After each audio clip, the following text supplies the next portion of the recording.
My tale begins in the mean streets of Philadelphia. I had a best friend, Apollo, who was murdered by an evil man, Ivan Drago. That's when I decided I had to avenge his death. What? Bullshit. That's Rocky 4. Fine. I was born a poor black child in Mississippi. That's ridiculous. Now you're just quoting the jerk. All right, fine.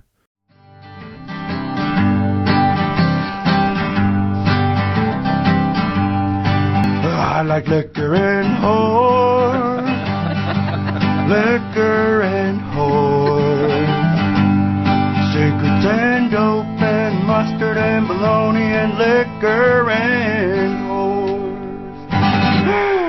I was born into a family of philanthropists. One of my closest friends claims that the only way I had to rebel was by not becoming one myself. Wanted my input for your documentary. Well, I think you're just failing at rebelling against the family full of humanists.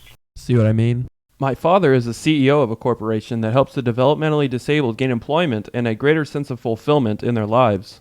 My mother helps inner-city children that have fallen behind in their schoolwork not only catch up to their classmates, but eventually to actually excel. Even my sister spent 2 years of her life in South Africa as part of the Peace Corps, helping teachers attain basic teaching concepts, and she is now planning to get her master's in a field that will enable her to further help these people. And then, well, then there's me. Bust it. I was a precocious little scamp throughout my childhood. I was normal. I had an unending love for baseball. Some of my teams were great, others, not so much. I played baseball for the majority of my childhood and football for, well, about 3 months. Life was good, and I had the love of adventure and freedom instilled in me from the get-go. I was fortunate that my family could afford great vacations, even if I didn't appreciate them at the time. And then things started going the other way. I believe that going to a high school that was originally created to be a technology magnet that slowly became what can only be described as an unofficial Protestant school, in which nearly all of the staff went to the same church and prayer circles outside the administration building were commonplace, led to my general lack of respect for all things religious and downright love of blasphemy. Some say that I was a tad disruptive, but I always believed that it was better to be notorious than unknown. It's possible that some of my asinine behavior and even more bizarre sense of humor is due to the hero worship of those others may not deem worthy of such adoration. Film legends such as Bruce Campbell with his uncanny ability to overact in the most awesome way possible. Carl Weathers, or as he is known in some circles, the black guy from Predator. Not only was he Apollo Creed, but he taught me how to make a damn fine stew from leftover ribs. The most deserving of my worship is Kim Deal, the bassist of the Pixies.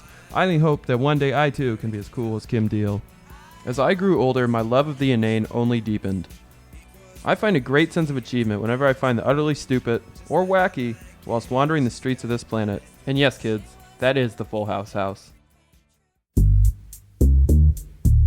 Coming to Chico has only encouraged my general stupidity. I somehow managed to meet and live with people who seem in sync with my goals of being as immature as possible as often as possible.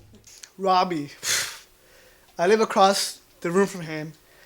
And, man, he just runs to his room, he closes the door, and then he puts some Barry White music, puts some candles, I can smell the candles, and I'm pretty sure he punches it like crazy. I mean, I'll be doing my homework and being a good student, of course, and yeah, it's just disgusting. I'm pretty sure if you have, what's it called, those black lights, if you put them in there, it's probably, the whole room is going to be glowing. So who is Robbie Miller? Well, one, we know he's Irish, but really he's only Irish when he's drinking, which isn't that much.